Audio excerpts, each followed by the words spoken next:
এভাবে একবার রসমালাই বানালে আর দোকান থেকে কেনা লাগবে না।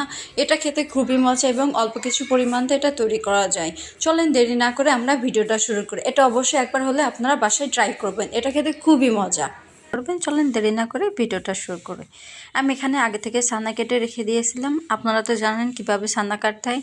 ছানাটা ভালোভাবে ছেঁকে নিতে হবে। যত ভালোভাবে সেঁকবেন এটা ভালো হবে। যদি একটু পানি থাকে তাইলে আপনাদের যখন শিরার ভিতর দেবেন তখন এটা ভেঙে যেতে পারে। এভাবে ভালোভাবে হাতের সাহায্য করে 3-4 মিনিটের বেশি 6-7 মিনিট মতন এভাবেই করতে হবে। যত এরকম করবেন এটা খেতে তত মজা হবে। এরপর যে আমি এখানে সুজি আর ময়দা দিচ্ছি। আপনাদের সুজি আর ময়দাটা অবশ্যই দেবেন। যদি একটুও পানি থাকে তাইলে এই শিরার ভিতর দিলে এটা ফেটে যাবে না, এই সুজি আর ময়দা দিলে। এভাবে করে ভালো করে করে নিতে হবে। এরপর যে আমি এখানে 1 কাপ পরিমাণ চিনি দিয়ে দেবো ফ্রাই প্যানে। দেওয়ার পর এখানে একটু পানি দিব। পানি দেওয়ার পর একটা এলাচ দিয়ে চিনিটা গলা পর্যন্ত নাড়বো। চিনিটা যখন গলে আসবে এরপর যে আমি এগুলো ছানাগুলো সুন্দরভাবে গোলাকৃতি করে নিয়েছি। আপনারা চাইলে এর থেকে ছোটও করতে পারেন। এভাবে দিয়ে দিব। আমি এরকম ছড়ানো একটা কিছুতে নিতে হবে, নাইলে এটা ভালো হবে না। যত ছড়ানো এসে নেবেন তত এটা ভালো হবে। যখন পানিটা বলক উঠে আসবে এরপর যে আমি ওই মিষ্টিগুলো দিয়ে দেব। এভাবে একটা একটা করে মিষ্টি দিয়ে দিতে হবে।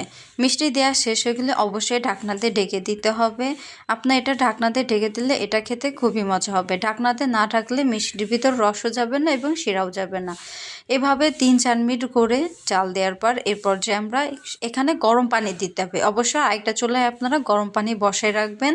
এভাবে পানি যখন কমে আসবে এরপর যে এরকম একটু একটু করে পানি দিবেন।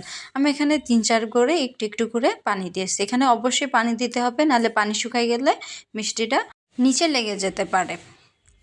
এই তো প্রায় হয়ে আসছে। আপনারা কিভাবে বুঝবেন মিষ্টিটা হয়ে আসছে? একটা পানির ভিতরে একটা মিষ্টি নিয়ে চাপ দিয়ে রসটা বের করে আবার পানির ভিতর ছেড়ে দেবেন। যদি আবারও ফুলে ওঠে তাহলে ভাবেন মিষ্টিটা হয়ে গেছে।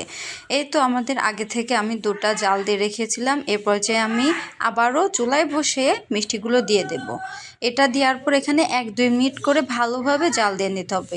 দুধটা যত জ্বালাবেন যত মিষ্টি করবেন এটা খেতে তত মজা হবে। এভাবে 3-4 মিনিট জাল নিলে আমাদের রসমালাই তৈরি হয়ে যাবে।